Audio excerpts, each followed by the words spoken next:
So, Ray, it would be great to get started with a little bit of your journey into the world of veganism. What's brought you here? I think it's a combination of a few things. Being, Caribbean, Jamaican, young guy, enjoyed all sorts of wonderful food, meat, fish. Um, got really spoilt for all those incredible flavors. Um, but as you grow older, you realize that you have tolerances to certain things.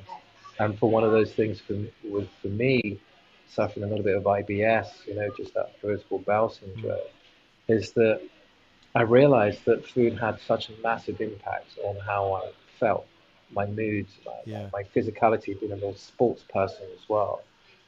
Being big and tall and strong and very athletic, I constantly need to eat. And of course, when you're doing that all the time, if you're eating certain things all the time, your body either has a great tolerance for it or eventually becomes intolerant.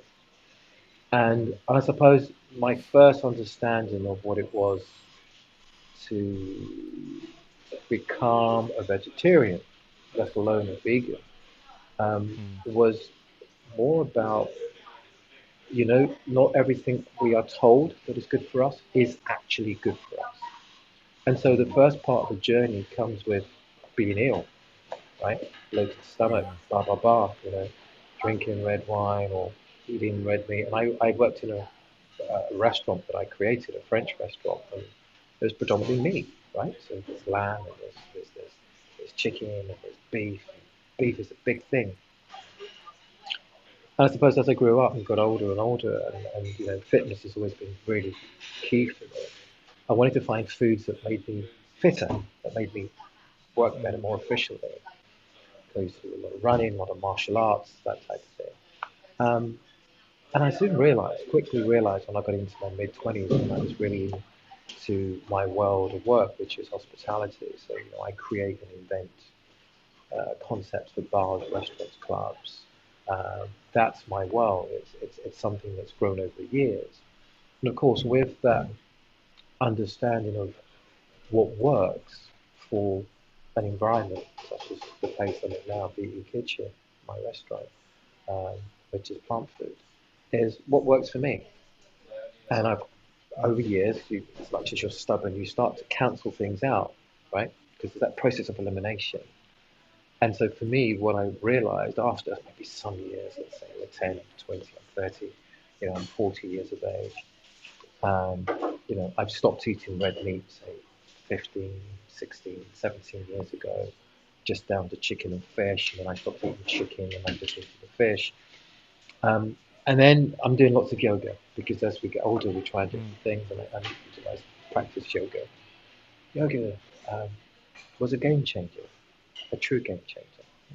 Um, and that game changing mindset was about actually the more I eat meat, the more I was paying less attention, I suppose, to um, not just what's good for me, but what's also good for the environment. Was the unhappier I became. In other words, there was mm, a conflict.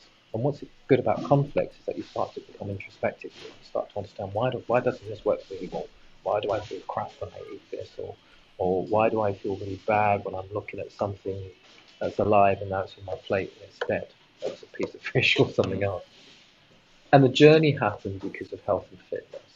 Um, and when the body becomes too acid or too alkaline, things start to break down. You start to get problems with bones and muscles and things don't heal or should we say repair as well. And so I went mm, deeper and understood why is this happening. I've had a hip replacement. I'm just like really young. Like, why do I need a hip replacement? I run all the time. I'm fit. I'm healthy. And I realized that my body's too alkaline. Right?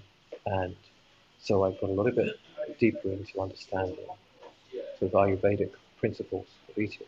And with one of their principles, and from a yogic point of view, standpoint as well, there's this thing called, ahimsa.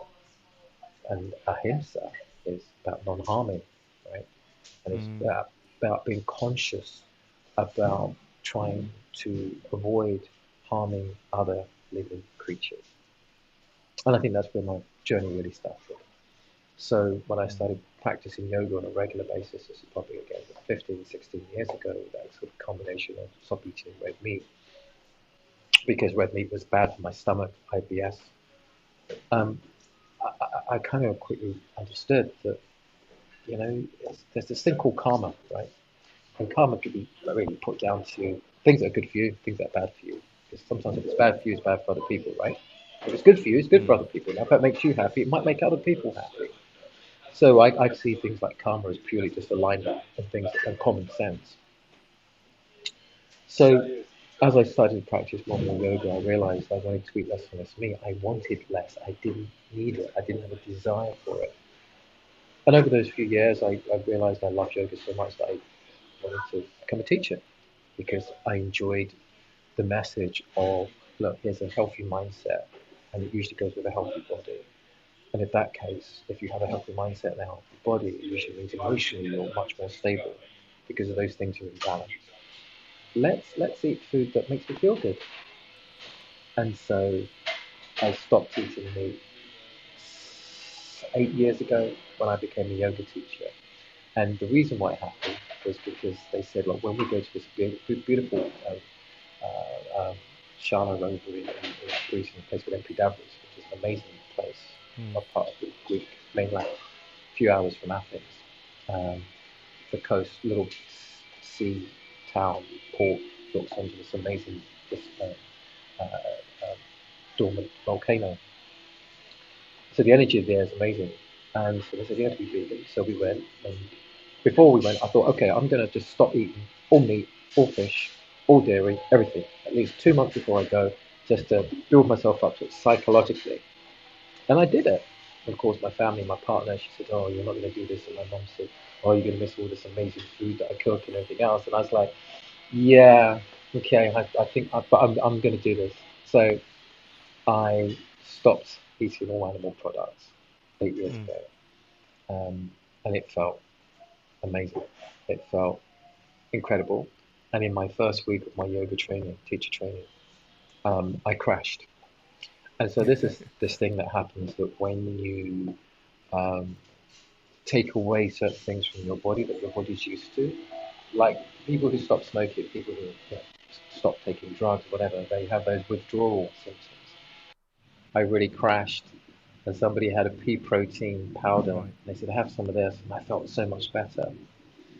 So my journey really started, the whole vegan understanding and what vegan means. And I often, for example, in my restaurant now, I say we're a plant food kitchen diner. I'm not um, a vegan restaurant because I think it has, unfortunately, connotations and maybe certain attachment to a certain militant way of being. And this militant way of being, this purist or puritanical way of not to eat anything and respect all animals. And for me, it's about, well, actually, look, no, let's look at what we do. We eat plant every day. All the animals that the world eats, they all eat plants every day. And any vegan and anybody watching this that has an inkling or an understanding about what veganism is about is that we use most of our land in this world used to farm uh, wheat and cereals and any other vegetables that kept us all alive. And now a large portion of that land is used to grow similar vegetables, mostly soya, in many places like Brazil, different parts of the world where they cut away swathes of forests um, and jungles so that soya can feed animals, can feed cows, so that we can keep eating the billions of cows and the billions of chickens and pigs. So for me, once I started to really deep dive, so I had a deep dive when I was a yoga teacher, becoming a yoga teacher, um, and I was shocked. And the shock of how we get our food to our table, what happens to the animal, the shock of how much land is used to grow food that we never eat, but actually all the animals in the world eat. And then the shock of how much waste product comes from those animals that runs into our rivers and our seas and our waters. and how their hormones they are fed so that they can become humongous animals, much bigger than they normally would, so that the economy of scale for the farmer is much greater, meant that those very hormones then enter into our water system, into our drinking system, and start to change some of the other creatures in the river. Higher levels of estrogen, lower levels of testosterone. Um, and so this whole impact made me realize that how all the entire ecosystem is all connected, it's all interconnected. And yes, with the likes of the David Attenborough of the world, they paint this amazing, true, frightening, very incredible picture of just how fragile we are as Earthlings. You know, every animal, every creature is an Earthling. Okay, so yeah, um, the interconnectedness of the food we eat, the creatures that we have depended on, the land that they need, the water that we drink, and their waste that goes into that water, and the way those chemicals that they are given to fatten them up, to make them bigger, to help them reproduce quicker, that runs off and that goes into our system. We wonder why we have all these problems that seem to just propagate and become greater and greater as we seem to move on in our very clever world of health and medicine. Yet we seem to be suffering with these terrible diseases, the cancers and various other things. And it's all connected. And because of the likes of David Attenborough, because of other great, you know, shall we say, investigators or earthlings that want to go, look, let's reveal the blanket and the cover. Let's actually show people what's really going on here, right? And just because you eat one animal and you're not really bothered how it gets there, well, that's fine. It's all very well and good. But you also realise what it does to the planet, what it's doing to your environment where you are, how far that food has to travel for you to have, you know, a great meal that night. So, being a yoga teacher, becoming shall we say, a vegan in the most part. There are times that, you know, where I crave certain things, and I can't be a purist and say I'm vegan 24/7. I would say my aspirational lifestyle is to always move to being vegan, and to that end, you know, this is why I've created with my business partner Sunil this plant food kitchen diner, right? It's how can we help change a story? How can we help change the narrative? Well, literally, you can only do it one step at a time, and you do it with your platform or conversing with people who are really passionate, really care about our environment, our world, and our bodies. And I think the two are interlinked. And I think one of the biggest gaps that we have is that we don't realise that the health of our body is connected to the health of our planet. You know, and the easiest way to really bridge that gap is through food, simply. And when people have seen all these, you know, cowspiracy and the other one about the seas, you know, or, seaspiracy, where people realise, oh my God, I eat that? No way. And or how a cow gets to you, especially if it's halal or if it's kosher. You know, and if you ever watch that documentary, if anybody out there's ever watched that documentary, Cowspiracy, well, that kind of really changed me forever. I realised I couldn't sit comfortably eating a plate of food no matter what a creature went through just so that I can have a nice bit of steak on a Saturday night, Friday night, Monday, whatever it was. And so that kind of stopped me. That was a real game changer for me in my journey. Realising that we spend humongous billions of pounds, dollars, whatever it is, yen, rubles, on killing animals, on feeding animals, on taking away land that could be given to others to actually grow food so they can actually survive because they can't afford it. They don't have the luxury of meat every day in their diet. And in fact, meat was a thing that was a luxury. Now it's become a mainstay fact. Meat is cheaper than plant food, let's face it. If I go into a supermarket today and I pay more for my plant food than I do for a piece of meat, that must tell you something. That must tell you how wrong it is.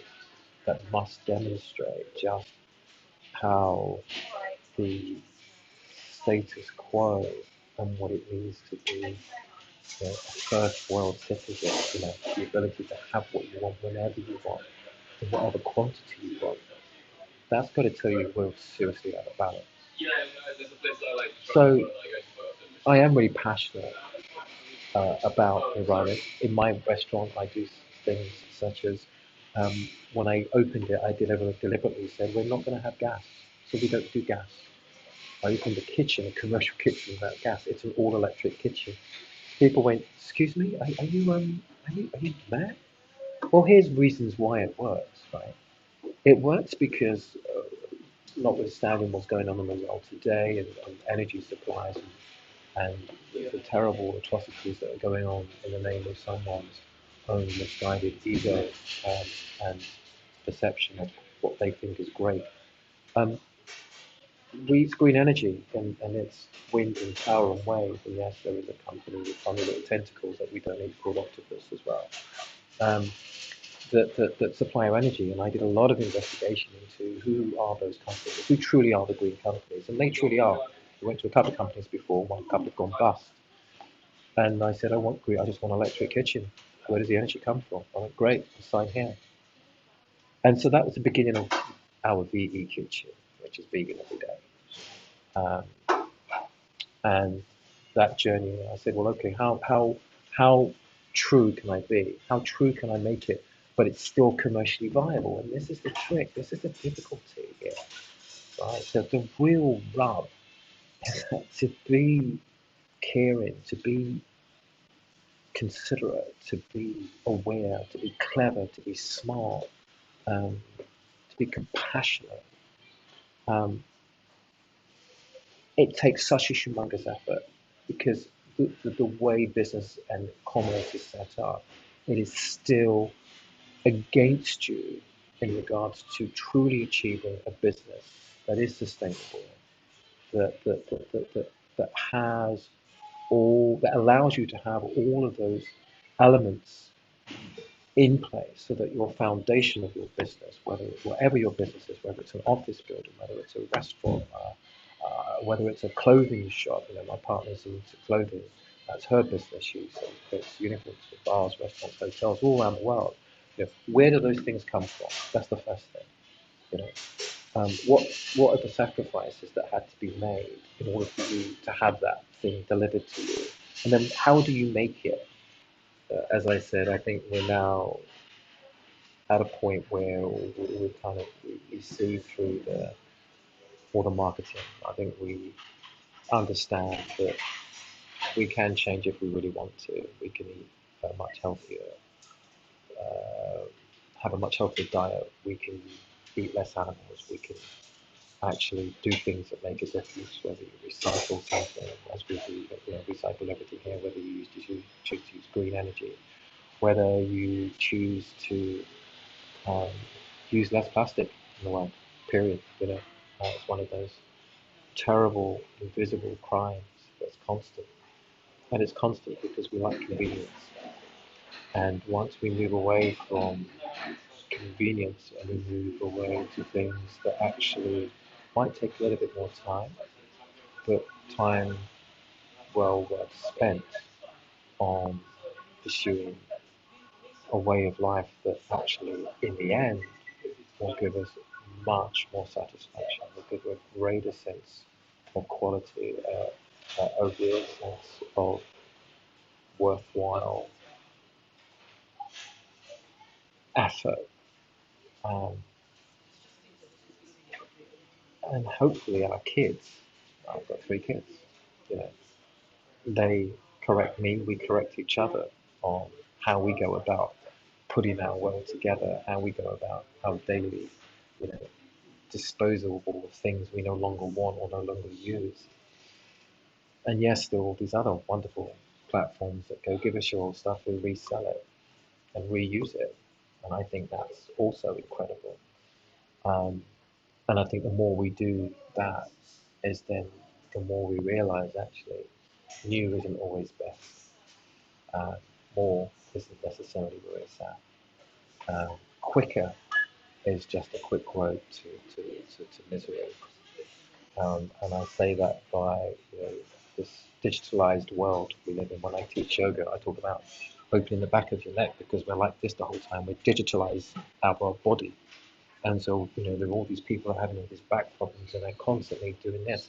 And it's a result of us being so concerned about the now and the tomorrow, that we're forgetting actually we're in the now. Let's live it now. Let's slow it down. And so this interconnectedness of what we eat, how we eat it, why we eat it, what good it is for us, all impacts on how we live our daily life, how quickly we do things, how patient we are, how intolerant we become, not just of our own say indecisiveness based on actually it's good to take your time and think about things. I think when we're fearful, that's when we make change. Um, Such as the politics of the day, we kind of want to pay more attention to who we vote for going forward. If we suddenly think that people that are in control of our world and environment are making such drastic mistakes, that it directly affects our everyday. And I think that the vegan or the plant food awareness um, is, in some respects, has come about because of fear, right? People are frightened. COVID came along and people realized just how unhealthy they were. People realized just how healthy they could be. People realized that maybe a little bit less of those guilty pleasures, the meat, the sugars, the sweets, the alcohol, the cigarettes, whatever, actually might help them, their immune system, be a little bit stronger. If their immune system's a little bit stronger, it might mean that their body has the tools or the best tools in place to help them fight any dreaded